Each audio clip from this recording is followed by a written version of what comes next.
5 weeks ago, General Abdel Fattah Mirzaqual stepped into the role of Afghanistan's interior minister. In all, he commands a force of 130,000 people. Today, he is driving to Wardak, a province west of Kabul. Much of the province is controlled by the Taliban. For government personnel, travelling by road is rare and requires an escort of special forces.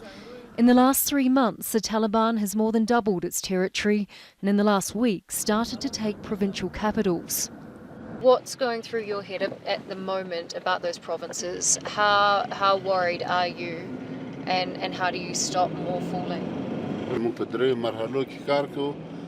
We are working in 3 phases. The first is to stop the defeats. The second is to regather our forces to create security rings around the cities.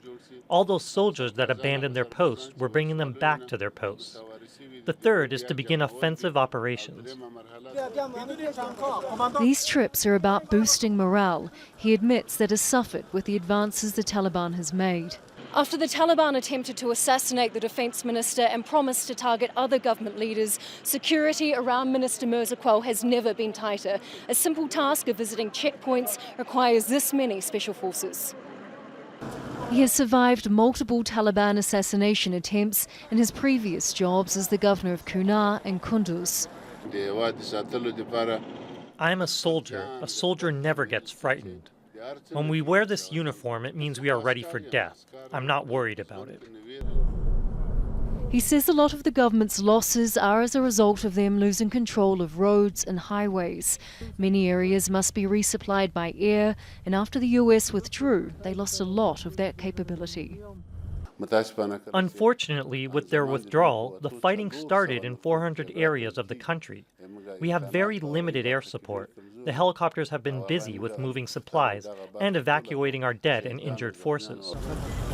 So they are delegating to local leaders, empowering them to recruit within their community to rise against the Taliban.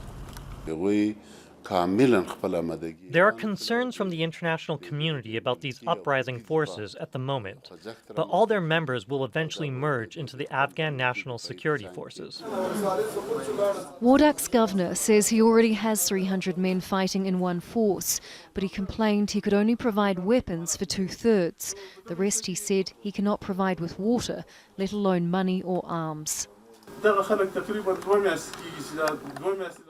For the last few months, people are waiting for their weapons, but unfortunately, the promises I made to these people were not fulfilled. But there is no doubt in their loyalty and desire to help.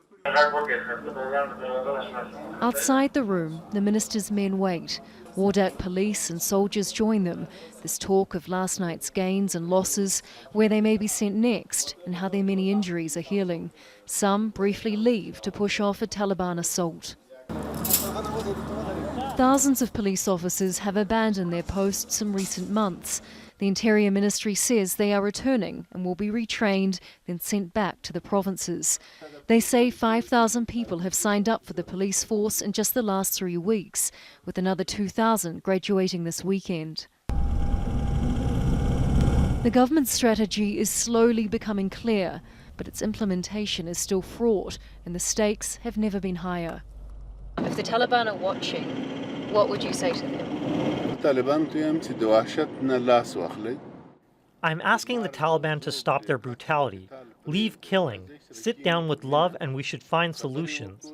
I'm asking them not to destroy buildings or our achievements. Let's come and sit together and make a coalition government, one that would be acceptable to all sides. The sooner we do this, the better. Yet they need leverage on the battlefield to force the group to make political compromises. And every day, with every loss, that leverage weakens. Charlotte Bellis, Al Jazeera, Wardak, Afghanistan.